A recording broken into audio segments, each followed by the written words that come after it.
கிருபையின் உபதேசம் இது இப்போது இருக்கிற சபைகளுக்கு தேவையா? தேவை இல்லை.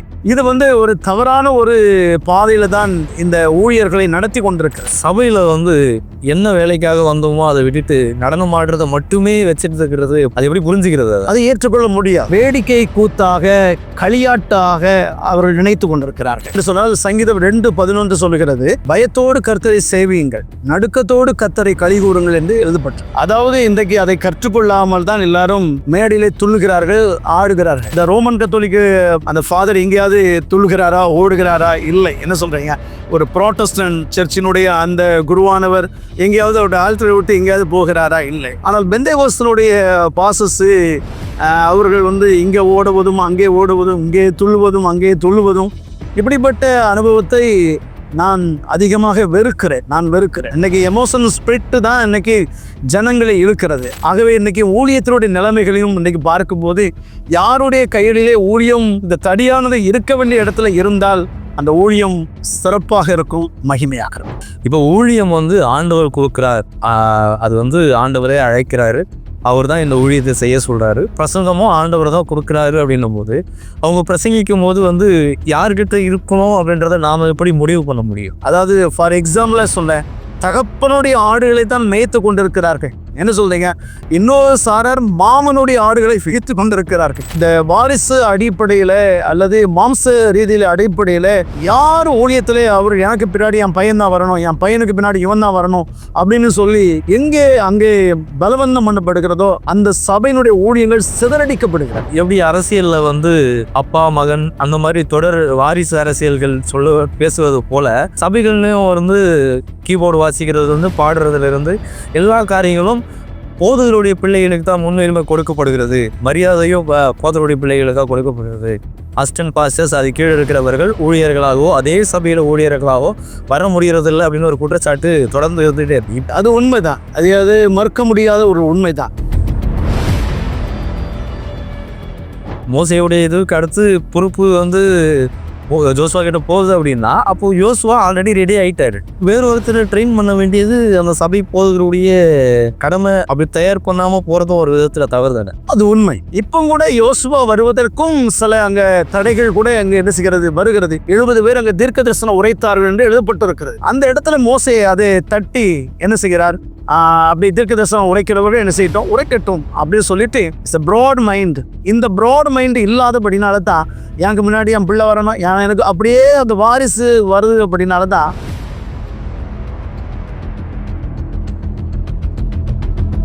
நீங்க கிரேஸ் அப்படின்னு சொன்னதுனால அது அப்படியே நம்ம இவ்வளவு நேரம் உங்களுடைய ஊழிய பழனத்தையும் உங்களுடைய அனுபவங்களையும் பேசணும்.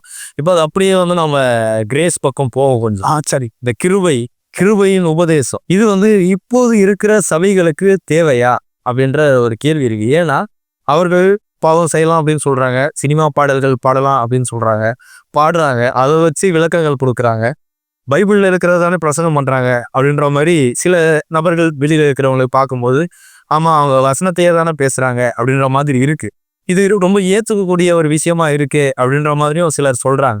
ஆனா சபைக்கு இந்த ஹைப்பர் கேஸ் அது தேவைப்படுகிறதா? கிருபையின் உபதேசம் சபைக்கு இப்போது உள்ள காலங்களில் தேவை இல்லை. கிருபையின் உபதேசம் தேவையில்லை.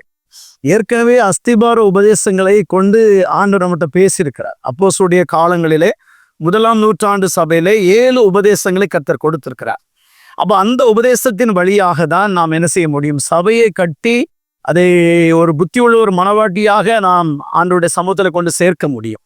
ஆகவே இந்த கிருபையின் உபதேசம் என்று சொன்னால் எல்லாருக்குமே நிர்விசாரம் வந்துவிட்டது. எல்லாருக்குமே நிர்விசாரமான ஒரு ஜீவி அங்க வந்துவிட்டது. என்னன்னாலும் செய்யலாம், கிருபையினால ஆண்டவர் மன்னிக்கிறார் என்று சொல்லி இப்படிப்பட்ட ஒரு டாக்டரின் இன்னைக்கு ஏன் தமிழ்நாடு முழுவதும் அல்ல, இன்னைக்கு உலகம் முழுவதுமாக அது பரவி கொண்டிருக்கிறது. ஆகவே என்னால் இதை ஏற்றுக்கொள்ள முடியாத ஒரு சூழ்நிலை. ஏன் என்று சொன்னால் இது ஒரு தவறான ஒரு பாதையில தான் இந்த ஊழியர்களை நடத்தி கொண்டிருக்கிறது. ஆகவே என்ன பாவம்தான் பண்ணு, கிருபை இருந்தா போதும் என்று சொல்லி அது சால சிறந்ததான ஒரு காரியம் அல்ல. ஏன்னு சொன்னால் ரட்சிப்பு, ஞானஸ்நானம், பரிசுத்தாவி, வேறுபாட்டின் ஜீவியம், அந்யோன்ய ஐக்கியம், அப்பம்பிக்குதல், ஜெபம் பண்ணுதல், இப்படிப்பட்ட 7 உபதேசங்களிலே 1ஆம் நூற்றாண்டு சபை, ஆதி காலத்து சபை அது இருந்தபடினால்தான் பக்தி விருத்தி அடைந்து ஒவ்வொரு நாளும் சபைகள் பெருக ஆரம்பித்தது. ஆகவே இப்படிப்பட்ட உபதேசங்கள் இன்றைக்கு தலை தூக்கி கொண்டிருக்கிறது. இது சினிமா பாடல்களை பாடுகிறார்கள். நிறைய பேர் தவறான உபதேசங்களை என்ன செய்ய உபதேசிக்கிறார்கள். செழிப்பின் உபதேசத்தை கொண்டு வருகிறார்கள். எனக்கு உடன்பாடு இல்லை. இது வன்மையாக ஒரு கண்டிக்கத்தக்கதான ஒரு காரியம். கிரேஸ் அதை தாண்டி அப்படியே போனோம்னா சபைகள்ல நடனம் ஆடுவோம். தாவீது நடனம் ஆடினாரு, அது போல நாங்களும் நடனம் ஆடுறோம் அப்படின்னு சொல்றாங்க. அதை பத்தி பல விவாதங்கள், பல பேச்சுக்கள், பிரசங்கங்கள் அப்படி போனாலும் சபையில என்ன வேலைக்காக வந்தோமோ அதை விட்டுட்டு நடனம் ஆடுறதை மட்டுமே வச்சுட்டு இருக்கிறது, அது எப்படி புரிஞ்சுக்கிறது? அதை ஏற்றுக்கொள்ள முடியாது. ஏனென்று சொன்னால் சங்கீதம் 2:11 சொல்லுகிறது, பயத்தோடு கர்த்தரை சேவியுங்கள், நடுக்கத்தோடு கர்த்தரை கலிகூறுங்கள் என்று எழுதப்பட்டு. ஆகவே இந்த நடனம் என்பது ஆரம்ப காலங்களில் ஜஸ்டின் பிரபாகரன் என்கிற அந்த ஊழியக்காரர் தான் நான் கிறிஸ்துவுக்கு பைத்தியக்காரன் நீ யார் என்று சொல்லி முதல் முறையாக நடனம் ஆடினவர் அவர் தான். ஸ்தோத்திரம். ஃபாரினர்ஸு நடனம் என்பது அவருடைய வித்தியாசமான ஒரு காரியமா இருந்தாலும் தமிழ்நாட்டினுடைய ஒரு சீரழிவுக்கு காரணம் ஜஸ்டின் பிரபாகரன் என்கிற அந்த தேவ மனிதர் தான் முதலாவது கொண்டு வந்தார். அதற்கு பிற்பாடு நீங்கள் பார்ப்பீர்னு சொன்னால் ஃபாதர் பெர்க்மான்ஸ் அவர்கள் ஒரே டான்ஸு, கும்மாளம், குத்து என்று ஆடிக்கொண்டிருக்கிறார்கள். இப்படி இப்பவும் சமீபத்தில் பார்த்தால் ஜான் ஜெபராஜ் என்கிற ஒரு தம்பி, அவரும் என்ன செய்து கொண்டிருக்கிறார், பயங்கரமான ஒரு வேடிக்கை கூத்தாக, களியாட்டாக அவர்கள் நினைத்து கொண்டிருக்கிறார்கள். ஒரு பரிசுத்த ஆராதனையை, ஒரு பரிசுத்தமான ஒரு இடத்தை அல்லது ஒரு தேவ சமூகத்தை இன்றைக்கு ஒரு நடன விடுதியாக அவர்கள் என்ன செய்தார்கள் கருதி, ஒரு பயபக்திக்கு ஏற்ற ஒரு வார்த்தைகள் இல்லாமல், பயபக்திக்குரிய ஒரு கனத்துக்குரிய ஒரு இடம் இல்லாமல் அவர்கள் என்ன செய்கிறார்கள், தன்னுடைய மாயின் தோற்றத்திலே அவர்கள் என்ன செய்கிறார்கள், இப்படிப்பட்ட ஒரு காரியத்தை செய்து கொண்டு வருகிறார்கள். இது இது என்ன என்று சொன்னால், இது தேவனுடைய பார்வையில் அருவருப்பான ஒரு காரியமாக தான் நான் நினைக்கிறேன். ஏனென்று சொன்னால், உடன்படிக்கை பெட்டிக்கு முன்பதாக தாவீது நடனமாடினான் என்று எல்லாரும் சொல்லுகிறார்கள். தாவீதனுடைய ஒரு அனுபவத்தை நீங்கள் பார்க்கும்போது அவர் நடனம் ஆடினார், இல்லை என்று நான் மறுக்கவில்லை. ஆனால் புதிய ஏற்பாட்டின் காலத்தில் வரும்போது எங்கேயாவது பவுலோ அல்லது பேதுருவோ அல்லது மற்ற அப்போஸ்தலர்களோ அல்லது அப்போஸ்தலரை சார்ந்த சுவிசேஷர்களோ, ஒரு தீமோத்தேயோ ஒரு தீத்தோ எங்கேயாவது நடனம் ஆடி இருக்கிறார்களா? அசைவில்லாத ராஜ்யத்தை பெறுகிறவர்களாய நாம் பயத்தோடு பக்தியோடு என்ன செய்ய வேண்டும், கர்த்தரை நாம் ஆராதிக்க வேண்டும் என்று எபிரேய நிருபக்காரன் சொல்கிறான். இது தவறான ஒன்றுதான் என்பது இது கண்டிக்கத்தக்க ஒரு விஷயம்தான். இந்த புதிய ஏற்பாட்டின் சபையானது, மனவாட்டிய சபையானது இப்படிப்பட்ட காரியங்களை நாம் வேதத்தில் இல்லாதவைகளை பின்பற்ற வேண்டாம் என்பது என்னுடைய தாழ்மையான ஒரு கருத்து. பிரசங்கியார்கள் அதிகமா பெருகிட்டே இருக்காங்க. ஊழியத்துக்கு வருகிற வாலிபர்களும் சரி, ஊழியத்துக்கு வரவங்க அதிகமாவே இருக்காங்க. பிரசங்கங்களே ஒவ்வொருத்தர் ஒவ்வொரு விதத்துல பிரசங்கம் பண்றதை பார்க்க முடியும். இப்போ ஒருத்தர் ஒரு வசனத்தை ஒரு மாதிரி தியானிக்கு வர்றதுக்கும், இன்னொருத்தர் வேற ஒரு மாதிரி அதை இன்டர்பிரேஷன் பண்றதுக்கும் வித்தியாசங்கள் பல இருக்கு.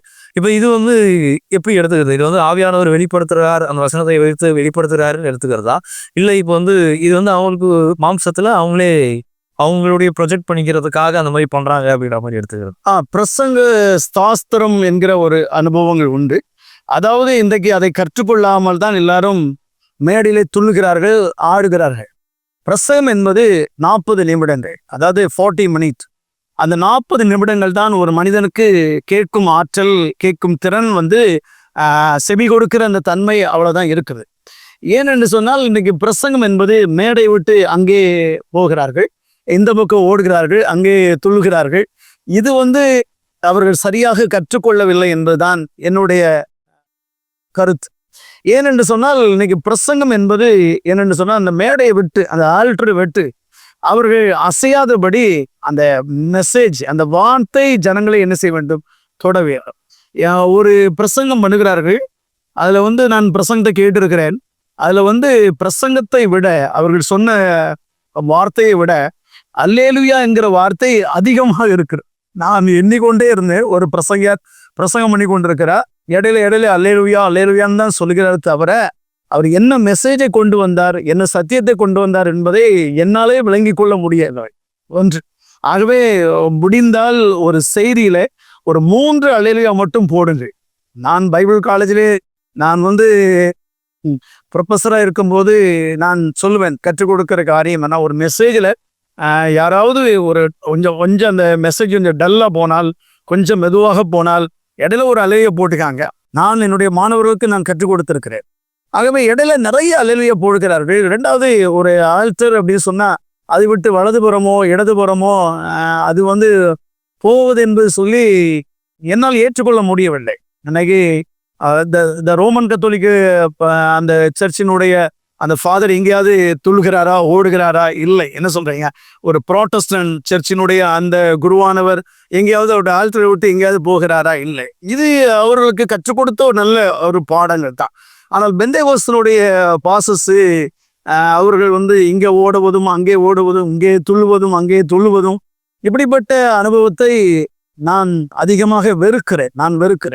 2வது இந்த மெசேஜ் என்கிற ஒரு காரியத்தை நீங்கள் சொன்னீர்கள். இன்னைக்கு செய்தி என்று சொன்னால் அந்த செய்தியினுடைய ப்ரிப்பரேஷன் வந்து அவர்கள் வந்து ஒரு கட்டுரை எழுதுகிறோம்.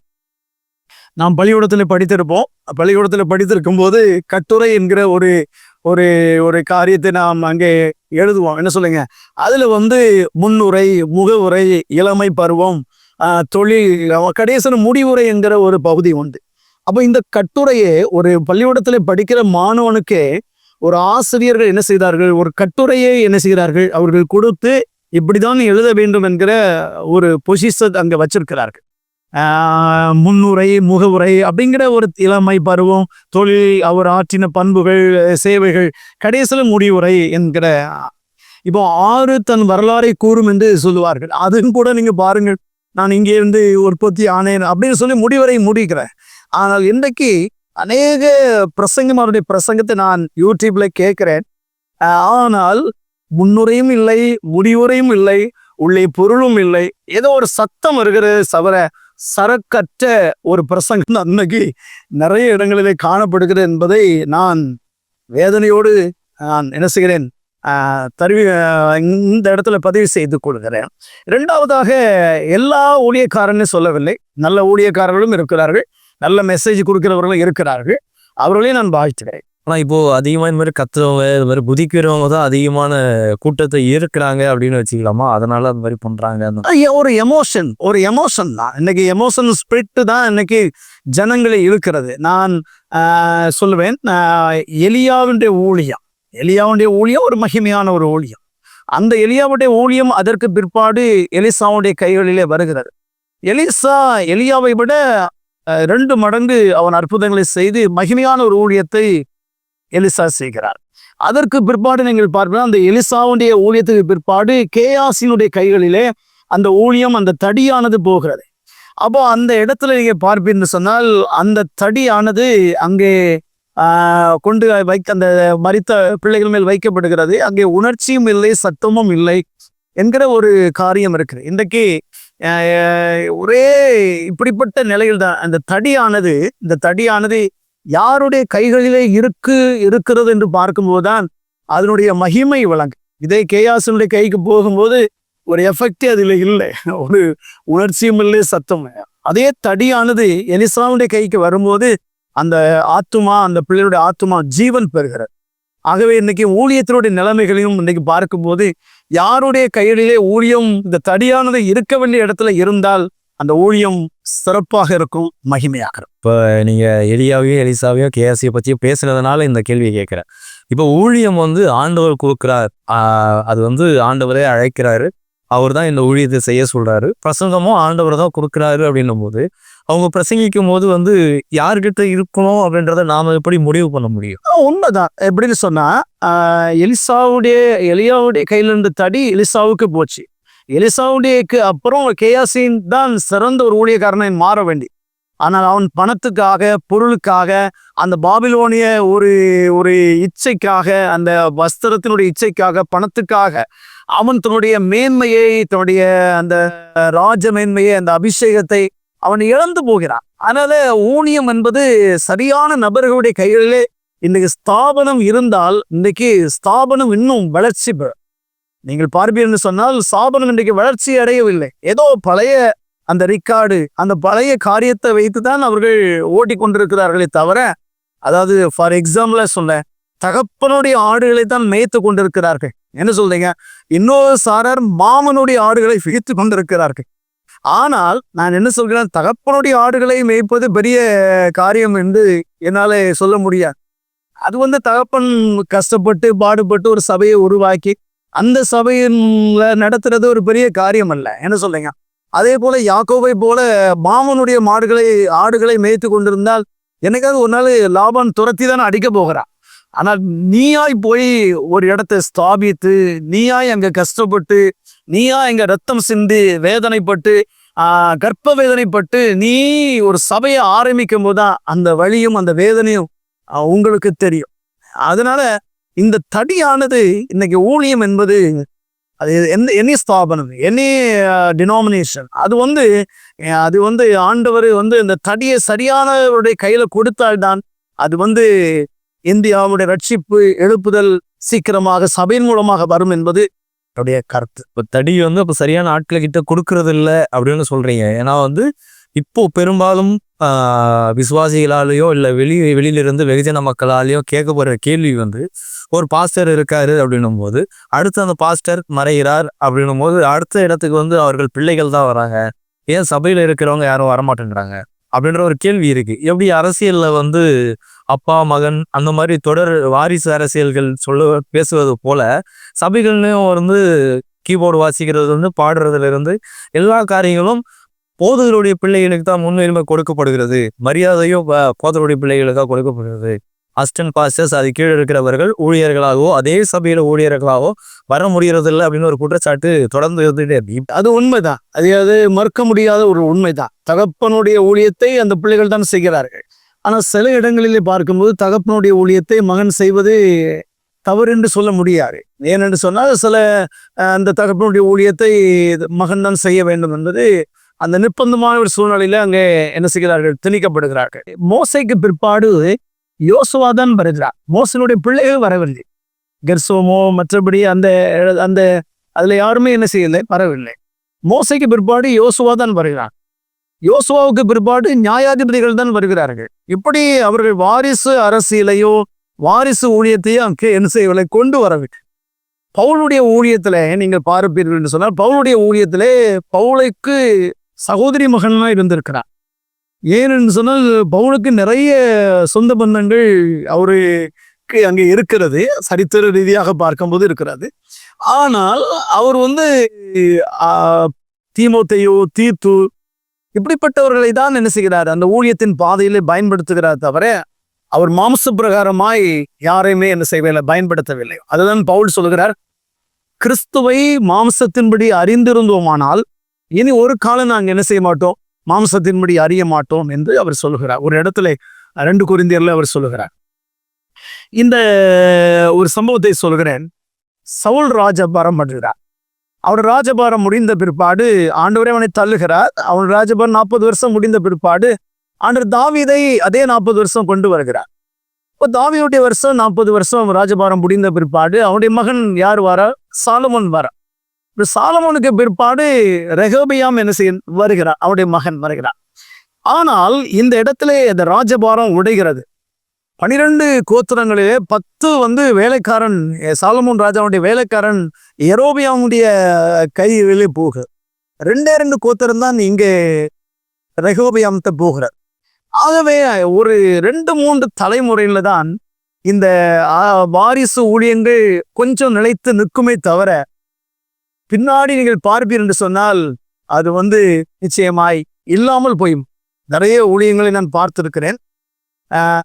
இந்த வாரிசு அடிப்படையில அல்லது மாம்ச ரீதியில அடிப்படையில யார் ஊழியத்திலே அவர் எனக்கு பின்னாடி என் பையன் தான் வரணும், என் பையனுக்கு பின்னாடி இவன் தான் வரணும் அப்படின்னு சொல்லி எங்கே அங்கே பலவந்தம் பண்ணப்படுகிறதோ அந்த சபையினுடைய ஊழியங்கள் சிதறடிக்கப்படுகிறது. இது ஃபேக்ட், உண்மை. இது என்னால் நிரூபிக்க முடியும்.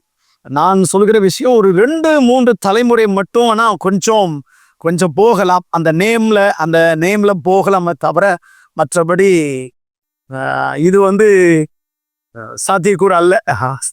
மோசையுடைய இதுக்கு அடுத்து பொறுப்பு வந்து ஜோசுவா கிட்ட போகுது அப்படின்னா அப்போ யோசுவா ஆல்ரெடி ரெடி ஆயிட்டாரு. வேற ஒருத்தரை ட்ரெயின் பண்ண வேண்டியது அந்த சபை போதகருடைய கடமை. அப்படி தயார் பண்ணாம போறதும் ஒரு விதத்துல தவறு தானே. அது உண்மை. இப்போ நீங்க இதுவும் ஒரு சிறந்ததான ஒரு காரியம் தான். எப்படின்னு சொன்னா மோசே வந்து ஊழியத்தினுடைய நிறைவு பெறுகிற வேளையில இப்போ வந்து யோசுவாவை நம்ம பார்ப்போம்னு சொன்னா யோசுவா வந்து மோசேனுடைய ஊழியக்காரனாக தான் இருக்கிறான். அவன் கர்த்தருடைய ஊழியக்காரன் என்று அழைக்கப்படவில்லை. நீங்கள் அந்த சரித்திர ரீதியாக பார்க்கும்போது வசனத்தின் அடிப்படையில் பார்க்கும்போது கூட அவன் வந்து மோசேனுடைய ஊழியக்காரனாக தான் 40 வருஷம் இருந்தான். அதற்கு பிற்பாடு தான் கர்த்தருடைய பணிவிடைக்காரனாக இருந்து அதுக்கப்புறம் தான் அவன் தன் மேன்மைக்கு வருகிறான். இப்போ கூட யோசுவா வருவதற்கும் சில அங்க தடைகள் கூட அங்க என்ன செய்கிறது வருகிறது. 70 பேர் அங்க தீர்க்க தரிசனம் உரைத்தார்கள் என்று எழுதப்பட்டிருக்கிறது.